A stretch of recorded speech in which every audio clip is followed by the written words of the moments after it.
Existen negocios comerciales, ¿cierto? En donde para poder entrar y gozar de sus beneficios debemos hacernos miembros. Por ejemplo, en primer lugar, lugares como PriceSmart. ¿Quién conoce PriceSmart? Quien por lo menos ha pasado por allí y lo ve. Si no te haces a la membresía, no puedes comprar en ese lugar. Es más, si no vas con alguien que tenga la membresía, ni siquiera te dejan entrar. Porque a la entrada te piden el carnet, muéstrame la membresía. Si no, o no vas acompañado de alguien que lo tenga, ni siquiera te dejan entrar. Pero en segundo lugar también hay clubes sociales, donde manejan este tipo de métodos para excluir a aquellos que no tengan la capacidad no solo económica, sino social para poder hacerte miembro de estos lugares. Es increíble cómo estos lugares trabajan, porque el hecho de que tengas dinero no te hace miembro a un club social. No solo eso, también debes tener una calidad social, un buen nombre para poder acceder a esos clubes. Es decir, si nosotros somos pobres y nos ganamos el baloto por la voluntad de Dios, ¿quién lo apunta? ¿Sabe quién era que mostraba ahí algo? No necesariamente por tener ese dinero te dejan entrar a un club social. Eso es lamentable. Lo que hay detrás de todo esto en ambos casos es ganarte unos beneficios y disfrutar de ellos. Pero además incentivan algunas veces el ego de las personas. Porque yo pertenezco a este lugar al cual tú no puedes acceder. Yo soy socio de este lugar, mientras que tú no. Pero ¿será necesario para nuestras vidas obtener o asociarse a este tipo de clubes o establecimientos comerciales? ¿Ustedes creen que es necesario para nuestras vidas ese tipo de cosas?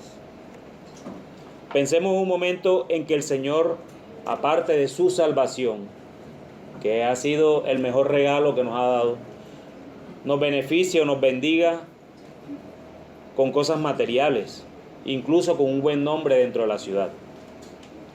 ¿Sería primordial para nuestras vidas tratar de entrar a este círculo social? Como creyente, de pronto el Señor te bendice, te da un buen trabajo en el cual obtienes buenos ingresos. Solo te pregunto, ¿es primordial para nuestras vidas tratar de entrar a este círculo social de clubes sociales y todo ese tipo de cosas? Lamentablemente, hermanos, muchas veces nos esforzamos fuertemente para hacernos miembros de algún lugar en donde no hemos sido llamados. Pero se nos endurece el corazón para hacernos miembros a donde Cristo nos ha mandado a pertenecer, a su cuerpo, a su iglesia. Somos muy fáciles para ir a Macro, a PriceSmart, pagar la membresía y ya soy socio y soy miembro de este espacio. Pero al momento de hacernos miembros de la iglesia, lo pensamos y lo pensamos y lo repensamos. Pero no, es que si me comprometo sé que me voy a decepcionar. No, mis hermanos, no es lo que la Biblia enseña. Los cristianos necesitan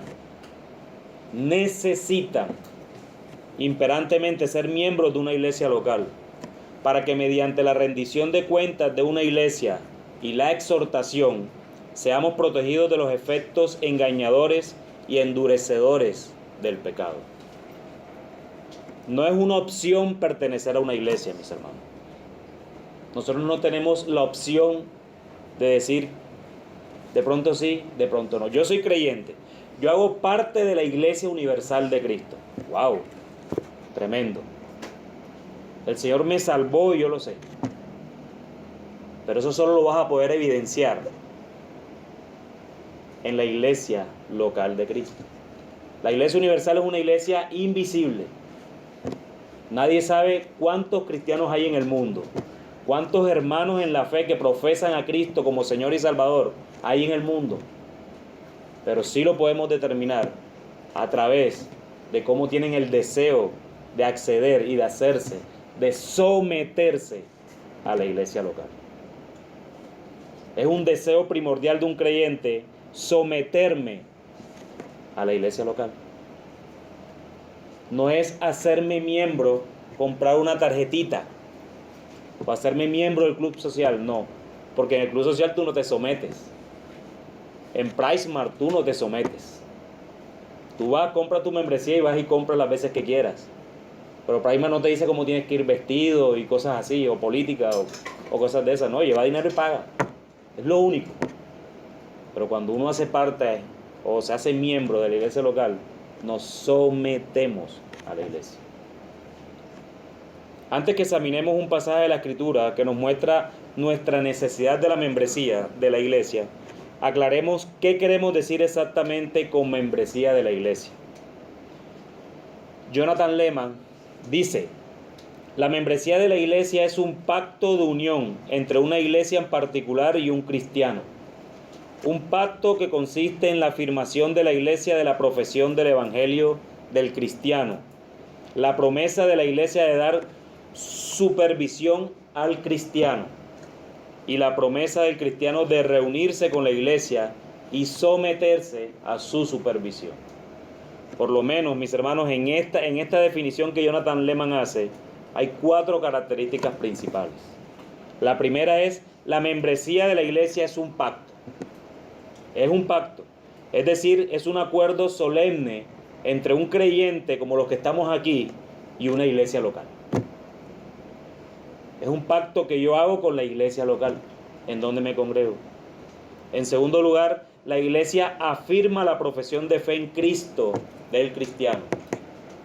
Es decir, al extender la membresía de la iglesia a un individuo, la iglesia está decidiendo, o está diciendo más bien, no está decidiendo, está diciendo: hasta donde podemos observar, eres cristiano. Ponemos nuestro sello de aprobación sobre tu afirmación de que sigues a Cristo. ¿Y por qué hago claridad en que hasta donde podemos observar? Mi hermano, porque el hombre también nos puede engañar. Recuerden, nosotros, o la iglesia, nosotros no somos omniscientes. No podemos ver el corazón de los hermanos. Por eso es que les digo que hasta donde podamos probar, la iglesia le pone el sello: tú eres creyente. Les voy a dar un caso bíblico de eso. Solo se lo voy a dar el nombre y ustedes saben toda la historia. Judas el Iscariote. De ahí, y yo no estoy diciendo con eso que Cristo se equivocó. Que quede claro. Cristo es Dios. Pero era para el cumplimiento de la Escritura, para el cumplimiento de la promesa, eso debía pasar. Pero el caso quedó ahí escrito. Fácilmente ha podido no quedar. O fácilmente Judas ni siquiera debió ser apóstol, podría ser cualquiera. Pero la Biblia dice que él era apóstol. Y al final no era creyente. De ahí hacia abajo, nosotros, o la iglesia, es difícil que podamos determinar el corazón de los hermanos. ¿Confiamos en qué? En los frutos que vemos. Es lo único que podemos ver, los frutos. El corazón es imposible. Pero en algún momento va a fallar. Sea aquí, o sea cuando estemos delante del Señor. Que Él echará a la izquierda a aquellos que no eran los suyos. Entonces, quiero que quede claro, y ese paréntesis: la membresía de la iglesia no salva. Quien salva es el Señor. En tercer lugar, la iglesia promete supervisar el discipulado del cristiano. Esto viene a través de la enseñanza, la predicación, la supervisión de los ancianos y la mutua edificación en la que todos los miembros de la iglesia deben involucrarse. Es un beneficio, mis hermanos, para aquellos que nos hacemos miembros de una iglesia local. ¿Sabes lo hermoso que es recibir una llamada de un hermano? Eso es hermoso.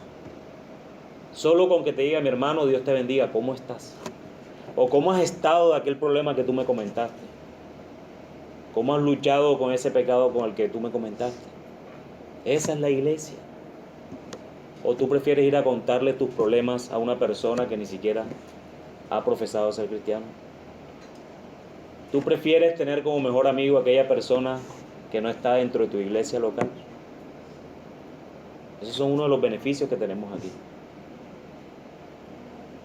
Ningún hermano o ninguna persona en el mundo va a sufrir contigo como lo va a sufrir un hermano dentro de la iglesia. Los ancianos de la iglesia, los pastores, velarán por cada una de las almas. ¿Por qué? Porque ellos tendrán que rendirle cuenta a Dios por cada una de estas ovejas que el Señor añada a su redil. Es una bendición tener un pastor. Eso es una bendición. Y en cuarto lugar, el cristiano no solo tiene ese beneficio, sino que también tiene el deber y promete reunirse regularmente con la iglesia y someterse a ella. Al comprometerse con una iglesia a través de la membresía, un cristiano individual promete reunirse regularmente con esta iglesia y someterse a su autoridad y a la enseñanza. Y saben una cosa, a muchos creyentes les cuesta hacerse miembros precisamente por esto. Porque creen que venir a hacerse miembro es hacer lo que a mí me parezca, hacer lo que yo deseo, hacer lo que yo quiero. Tú lo puedes hacer si está conforme a las Escrituras. Entonces no es tu deseo, es el deseo de Dios a través de la Escritura. Y muchos nos ha costado añadirnos a una membresía, precisamente porque luchamos con nuestro pecado, a que no le tenemos que rendir cuentas a nadie. ¿Acaso ellos son mi papá? Yo nada más le doy cuentas a mis papás. Son frases que han salido de creyentes. Nos cuesta rendir cuentas, porque creen que rendir cuentas es tener un ojo encima de uno, que nos están vigilando, que nos están cuestionando todo lo que hacemos, pero no es así. A quien tú le rindes cuenta, ese le va a tener que rendir cuenta a Dios por las cuentas que te han rendido a ti. Ese al que tú le rindes cuenta le va a rendir cuenta a Dios por esas cuentas que tú le rendiste a Él. Porque cuando tú rindes cuenta por algo, tú lo mínimo que esperas es un consejo. Y ahí está la membresía. Ahí está la iglesia cuidándonos, cada uno de nosotros. Antes de que pasemos al pasaje para este estudio, reflexionemos un poco sobre esta comprensión que acabé de decir del concepto de membresía. ¿En qué difiere entonces? Meditemos. ¿En qué difiere entonces esta definición de lo que tú has pensado o experimentado en cuanto a la membresía de la iglesia? Este entendimiento de la membresía de la iglesia hace a la membresía más o menos atractiva para ti. ¿Y por qué? Meditemos en 2 minutos eso.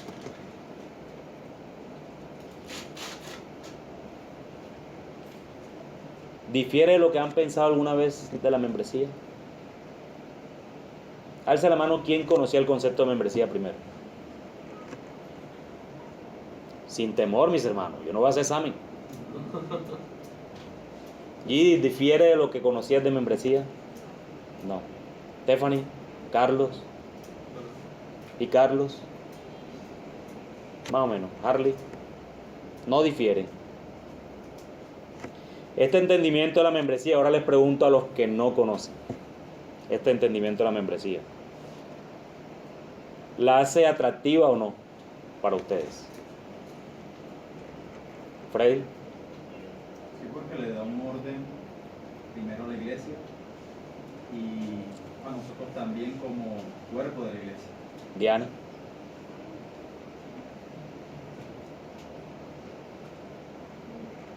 Totalmente nuevo, pero realmente no lo veo como tampoco algo de autoridad, sino algo que debe ser, nos da en el mismo sentido. Amén. Con este fundamento establecido, mis hermanos, busquemos en Hebreos 3. El libro de Hebreos es una palabra de exhortación. Así lo describe el mismo autor de Hebreos en el capítulo 13, versículo 22. Dirigida a cristianos profesantes que están en peligro de renunciar a su fe bajo una presión incesante de persecución. Hebreos 3, capítulo 3, versículos del 7 al 14.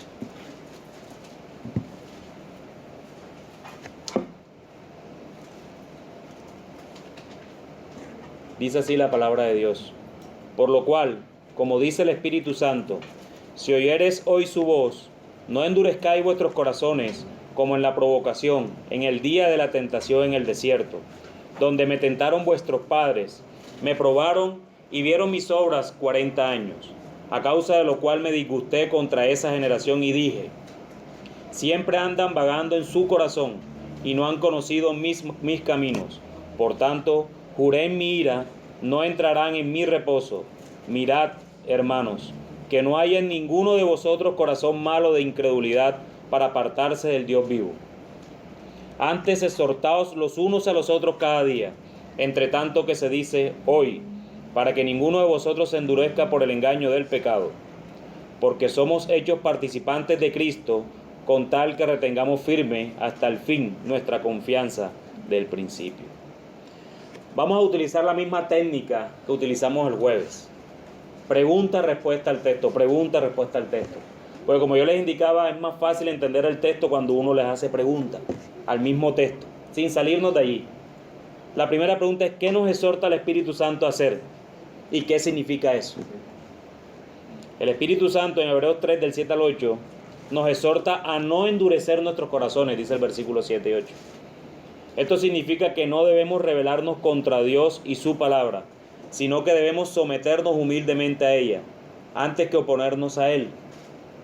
Debemos inclinarnos ante Él y permitir que su palabra exponga nuestro pecado y nos aparte del mismo.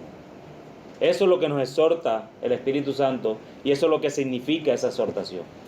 Ser expuestos del pecado y dejarnos exhortar por el Espíritu Santo. Pero ¿qué ejemplo negativo está utilizando aquí el autor de Hebreos? El autor de Hebreos está utilizando y dice en el versículo 8, no endurezcáis vuestros corazones como en la provocación, en el día de la tentación en el desierto. El pueblo judío, luego que salió de Egipto, esto hace referencia al Éxodo, cuando el pueblo judío sale de Egipto y el Señor los llevó por el desierto. Eso lo encontramos en Éxodo 17, del 1 al 7, cuando ellos tientan al Señor porque no tenían agua que tomar. A esa tentación es lo que el autor de Hebreo se está refiriendo. Y dice la Escritura que y Jehová dijo a Moisés, pasa delante del pueblo y toma contigo de los ancianos de Israel, y toma también en tu mano tu vara con que golpeaste el río, y ve, he aquí yo estaré delante de ti allí sobre la peña de Horeb, y golpearás la peña, y saldrán de ellas aguas, y beberá el pueblo. Y Moisés lo hizo así en presencia de los ancianos de Israel, y llamó el nombre de aquel lugar Masab y Meribá, por la rencilla de los hijos de Israel, y porque tentaron a Jehová, diciendo, ¿está pues Jehová entre nosotros o no? Claro, estaban tan sometidos al pecado de este pueblo cuando fue liberado, o cuando fue libertado de Egipto, que ellos creían que estaban bien porque en Egipto tenían todo, no les faltaba nada.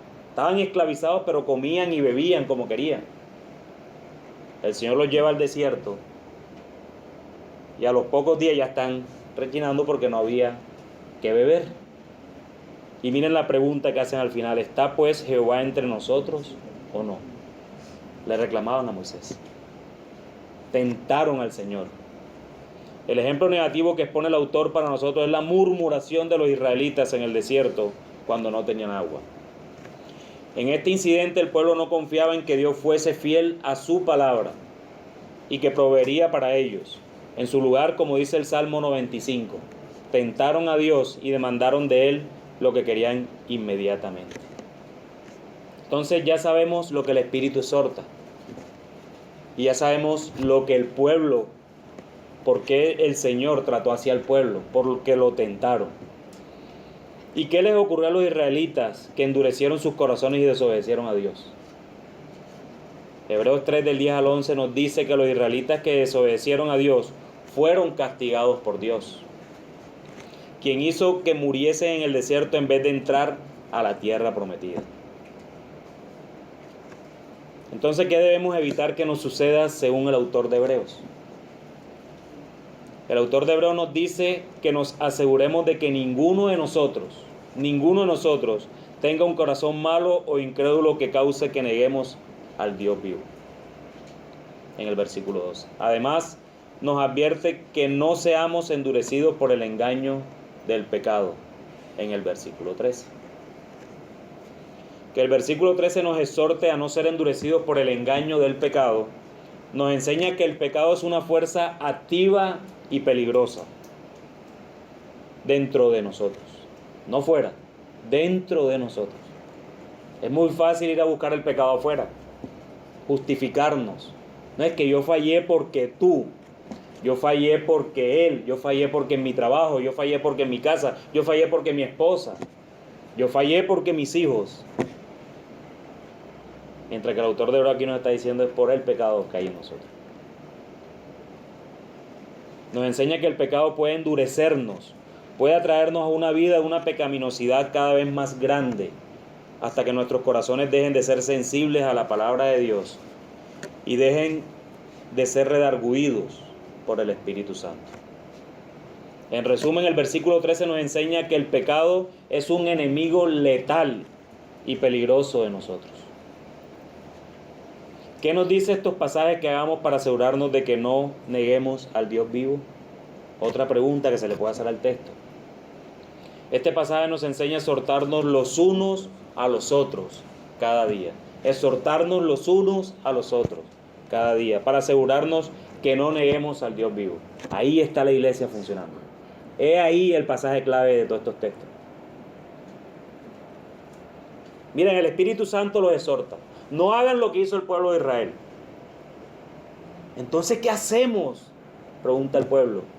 Ahí está la iglesia. Exhórtese los unos a los otros para que nunca nieguen al Dios vivo. Esa palabra exhortar a veces nos da temor. La Biblia dice que hay que exhortar y exhortar en amor. Normalmente cuando alguien dice los exhorto, uno que ya me va a regañar. No. Exhortar es invitar. Mi hermano, te estoy viendo en esto, vamos a luchar con eso juntos.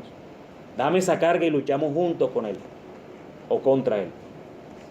La idea básica es que la enseñanza de este pasaje acerca del pecado debería estimularnos a oponernos al pecado, velar contra el pecado y hacer serios esfuerzos para ayudar a otros a vencer el pecado.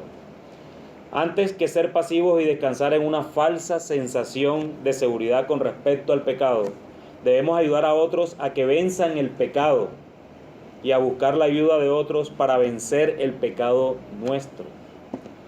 No creamos que el único que tiene pecado es el de al frente. Nosotros, cada uno de nosotros tenemos pecados, tenemos luchas. Algunos luchamos con el orgullo, otros luchamos con el dinero, con la avaricia. Otros luchamos con la falta de humildad, que al final es orgullo igual.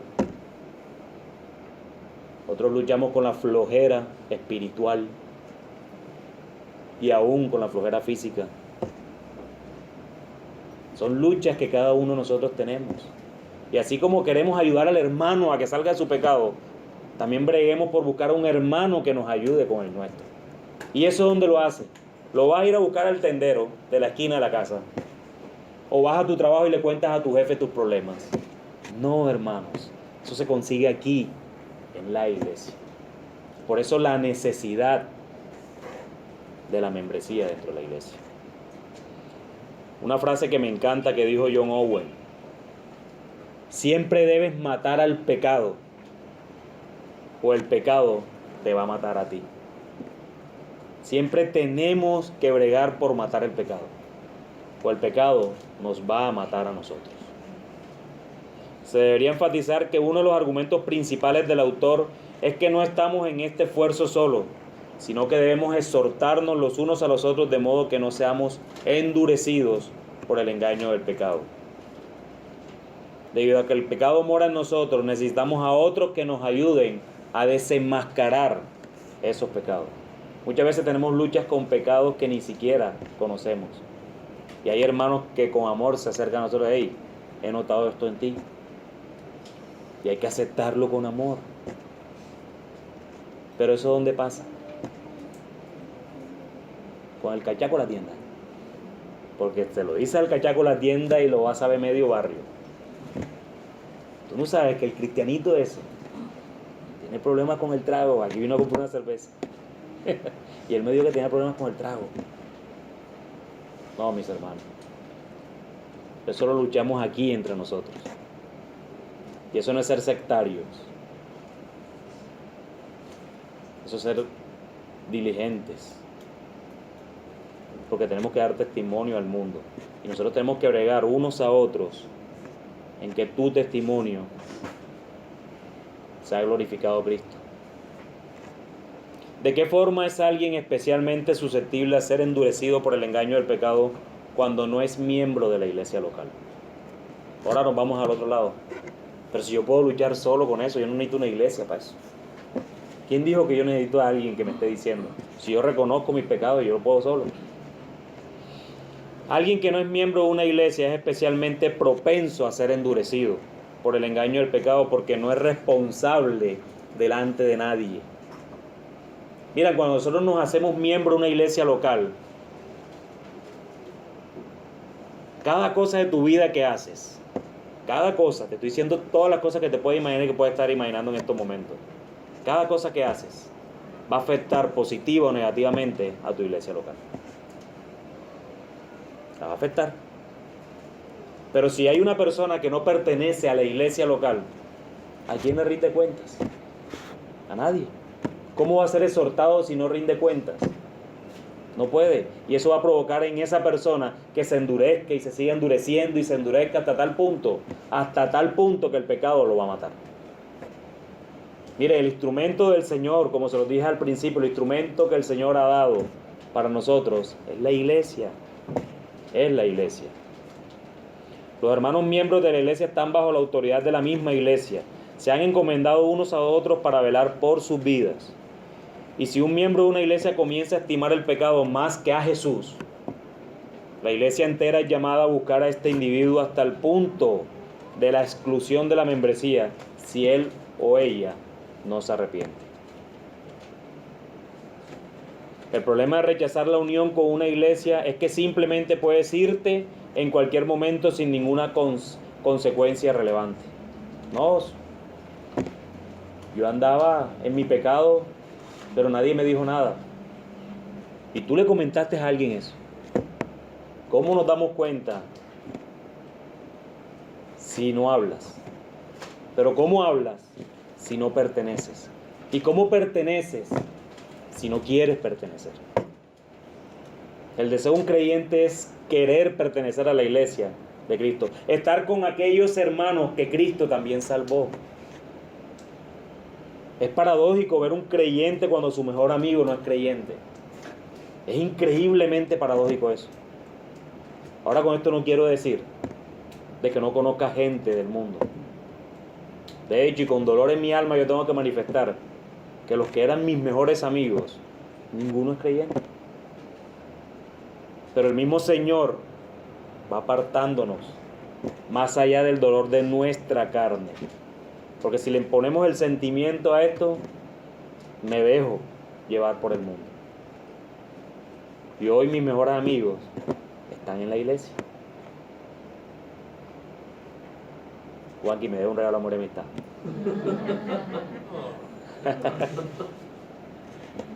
El problema de rechazar la unión con una iglesia es que simplemente puedes irte en cualquier momento, mi hermano. No eres realmente responsable ante nadie. No hay ningún tipo de disciplina de la iglesia. Y el pecado explotará esa situación. Va a explotar esa situación para su propia ventaja y tu ruina. Mata el pecado antes que el pecado te mate a ti. Además, la clase de actitud independiente y autónoma que con frecuencia lleva a la gente a no unirse a la iglesia es en sí misma una manifestación peligrosa de orgullo espiritual. No, yo no necesito de esa iglesia. No, y predican chévere. No, y ese tipo canta, ese ángel, canta de una manera increíble. Pero yo no necesito estar en esa iglesia, unirme, ¿para qué? ¿Hacerme miembro para qué? Para tener que rendir cuentas. ¿Cuál es el temor? Si tú tienes una vida tan santa. Es como decir, sí, otros podrán necesitar ayuda y ser responsables ante otros, y necesitar exhortación para no ser endurecidos por el engaño del pecado, pero yo no. Todos necesitan eso menos yo. Eso es orgullo, hermano. Todos necesitamos eso, de verdad. Incluyendo los pastores de una iglesia. Incluyendo a los pastores. Por eso la necesidad de la membresía en una iglesia y la necesidad de hacerme miembro de una iglesia local. Es imparagitable ser creyente y no ser miembro.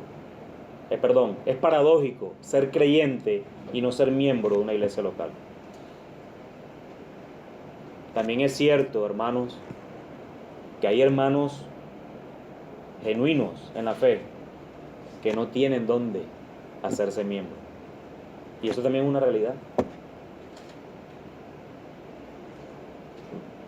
Pero lamentablemente para ustedes no es así. Aquí todos tenemos esa oportunidad, gracias a Dios. Esto no se trata de gustos, sino de necesidades. Y Dios utiliza su iglesia en la cual su Hijo es la cabeza para poder tratar con nosotros todos los asuntos de nuestra vida. Y todos son todos. Mira, mi hermano, si tú vas a cambiar de trabajo, medita si eso afecta la iglesia del Señor. Ay, me salió un traslado, me va a pagar mucho más plata ya y me fui. Y resulta que donde te fuiste no hay una iglesia local. Y ahora te sale la frase del Chapulín. ¿Quién podrá defendernos? No, me fui por más plata y todo, pero sí, chévere, tu familia bacano. ¿Y la iglesia? No, no tengo donde congregarme ya. Sí tomaste una buena decisión. Pones en riesgo la vida espiritual tuya, y no solo tuya, sino la de tu familia, te la llevas por delante. No, pero yo voy a hacer mis devocionales familiares ahí, dale. Y ojalá y puedas hacer una plantación también, porque tú solo no vas a poder.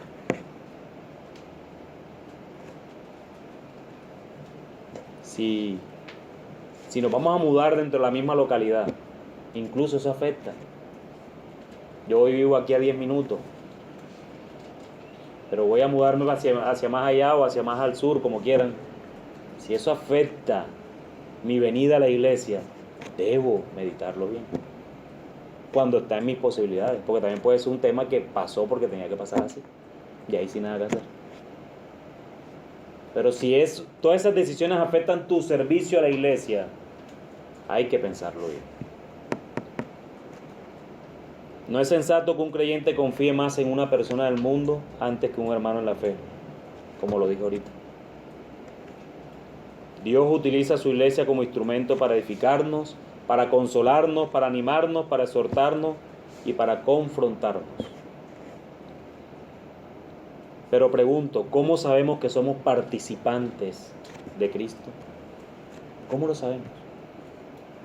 Versículo 14. Sabemos que participamos de Cristo si perseveramos hasta el final. Así, la perseverancia en la fe y una vida fiel es una de las marcas más claras de que somos verdaderos cristianos. Esto debería animarnos, mis hermanos, a renovar constantemente nuestros esfuerzos para luchar contra el pecado, fortalecernos en la fe, renovar nuestro amor en el Señor y buscar ayuda y ser ayudados por otros creyentes. Debería recordarnos que estamos corriendo una maratón, no estamos corriendo un sprint. Aquí, 10 metros y ya terminé. Esta maratón es desde que te vuelves creyente hasta que mueres. Una maratón. El único que sabe dónde está la meta es el Señor. Si alguien que se dice creyente te dice alguna vez, no necesito unirme a una iglesia, puedes responderle con toda la autoridad de la Escritura lo siguiente. En primer lugar, Dios es uno en 3 personas. Es decir, Dios desde la eternidad ya estaba relacionado. Padre, Hijo y Espíritu Santo ya se relacionaban entre sí. En segundo lugar, Dios ama a su iglesia universal. Dio a su Hijo en rescate por todos los escogidos desde antes de la fundación del mundo. Dios ama a su iglesia universal. La iglesia universal es todos los creyentes que ha habido durante toda la historia. desde el inicio, desde el principio de los tiempos hasta hoy, o hasta que termine, hasta que Cristo vuelva. Todos los creyentes. Esa es la Iglesia Universal. En tercer lugar, la Iglesia Universal se manifiesta a través de las iglesias locales en todo el mundo. Y algún otro por allí que no se pueda congregar porque no tiene iglesia local. Pero en su mayoría, la Iglesia Universal invisible se manifiesta a través de la iglesia local visible. La Iglesia Universal invisible se manifiesta a través de la iglesia local visible. Aquí es donde te reconocen como creyente. Aquí es donde tú te sujetas a la iglesia. Aquí es donde te sometes a disciplina si es necesario. Aquí es donde eres exhortado. Aquí es donde eres bendecido por la predicación de la palabra. Aquí es donde ocurre todo eso. Hermano, y aprendamos algo. Cada uno de nosotros está siendo santificado. ¿Ustedes alguna vez han vivido en un lugar donde al lado están partiendo y haciendo algo porque están construyendo una cosa? Esa es la iglesia. Nosotros estamos aquí y al hermano al lado lo están reconstruyendo.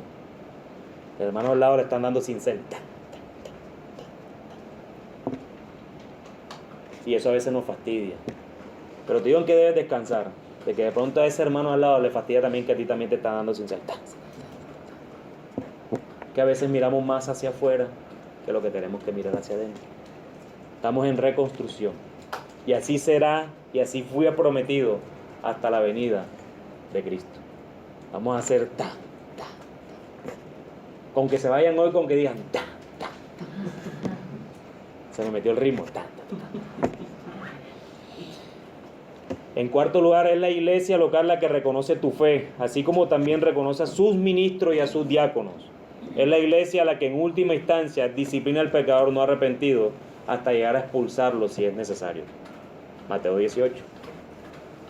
Y en quinto lugar, como la iglesia puede expulsar a alguien, o más bien pregunto, ¿cómo la iglesia puede expulsar a alguien que no ha sido incluido? Hermano, la membresía es una necesidad. Y es un mandato bíblico además.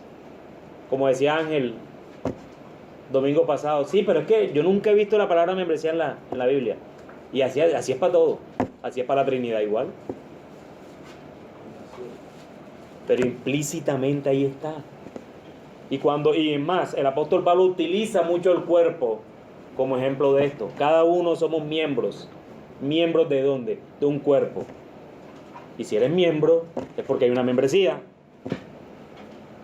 Miembros de un solo cuerpo. Ahora te pregunto, le tienen que contestar ustedes a esa persona que dice, no necesito una membresía. ¿Quién crees que eres para ser más sabio que Dios? Sea Dios veraz y todo hombre mentiroso, dice la Escritura. Dios ha dado la responsabilidad y el poder a través de su Espíritu Santo de cuidarnos los unos a los otros en amor, y eso conlleva todo lo que ya hemos visto a través de esta enseñanza: consuelo, apoyo, llevar las cargas de los otros, soportarnos los unos a los otros. Ustedes saben el privilegio de que otros hermanos con amor me puedan soportar a mí. Yo medito mucho en eso. No es solo Paola que me tiene que soportar, gloria a Dios. Y hay otros hermanos que me tienen que soportar. Y cuando digo que me tienen es porque me tienen, con toda la autoridad de la Escritura. Toca, mi hermano, así es. Mi hermano, pertenecer a la iglesia local es una necesidad para nuestras almas, no es ninguna opción. Si la membresía de la iglesia implica que la iglesia afirma la profesión de fe de un cristiano, cada cristiano debería desear esta confirmación. ¿A ustedes no les pasa o no les pasó en algún momento de que se hacen esta pregunta que es: Señor, ¿seré yo creyente? Créeme que si tú no te has hecho esa pregunta, te puedo contestar con toda facilidad de que no lo eres. El creyente muchas veces duda de su fe, sobre todo al principio. Cuando ve que peca, y Señor, yo no soy creyente. ¿Será que sí? ¿Será que no? Bueno, la iglesia local te ayuda a eso. confirma tu fe, porque tú nomás ves lo negativo. La iglesia local ve los dones que el Señor puso en ti para ver cómo le sirves al Señor dentro de la iglesia. Muchas veces queremos ir a servirle a Dios a todos lados, pero en tu iglesia no vienes y te sientes y no quieres hacer nada. Y es aquí donde hay que servirnos los unos a los otros, sin quitar ese servicio que haces al mundo también. Además, la promesa de la iglesia de velar por el discipulado de uno significa que la iglesia se compromete a ser bien espiritual a ese individuo. No solo yo y yo mismo estamos intentando crecer espiritualmente. El yo ensimismado va a tratar de crecer solo en esto. No. Sino que toda la iglesia está luchando para edificarte en Cristo. La promesa del cristiano de reunirse con la iglesia y someterse a su supervisión también es espiritualmente beneficiosa. Congregarse semanalmente con otros nos da la oportunidad de exhortarnos al amor y a las buenas obras. Hebreos, el mismo Hebreos capítulo 10, versículos 24 y 25. Y considerémonos unos a otros para estimularnos al amor y a las buenas obras. No dejando de congregarnos como algunos tienen por costumbre, sino exhortándonos, y tanto más cuando veis que aquel día se acerca. Escuchar la lectura y la predicación de las Escrituras, cantar y orar juntos y las otras actividades de adoración corporativa fortalecen nuestra fe, fortalecen nuestro amor mutuo. Ver cantar a un hermano que yo le veo problemas, porque me acabó de contar en oración que tiene problemas, eso fortalece mi fe. Yo de qué me quejo si ese hermano me acaba de decir todos los problemas que tiene, y aún así mira cómo alaba al Señor públicamente. Eso consuela, fortalece. Y someternos a la supervisión de la iglesia nos ayuda a crecer en humildad, una de las cosas que más necesita el cristiano llanero solitario. Hay un cristiano que es así, eso que hemos venido hablando. Yo no necesito congregarme allá, yo no necesito ser miembro, yo escucho todas mis prédicas por YouTube. Sujel predica mejor que ese muchacho que está allá, el canoso ese. Muchacho. Exacto, muchacho. Y me mantengo ahí. Pero ¿saben algo? Yo que le contesto a esas personas, mira, el Espíritu Santo no está en YouTube. El Espíritu Santo está aquí, en cada uno de nosotros. Y es aquí donde nos consuela. Es aquí donde nos amamos. Porque Sujel le predica a su iglesia. Otra cosa que sale en el video. Yo nunca los escucho diciendo, ¿y tú que estás allá? No, predica a su iglesia. Así que vengan a escuchar el canoso. Les animo, hermanos, a que miremos esta necesidad humildemente. Y si así Dios la dejó escrita para nosotros, debemos estimar esto como urgente y necesario para nuestras vidas. La membresía de la iglesia es urgente, pero más urgente es que tú te hagas miembro. Porque ¿cómo se hace una membresía si tú no te haces miembro? Por el bien de tu alma, hermano, no desees más ser miembro de Prisma o de un club social antes que ser miembro de tu iglesia local y poner por servicio los dones que el mismo Dios te dio para la edificación de su iglesia. Amén. Vamos a orar. Padre, te damos muchas gracias.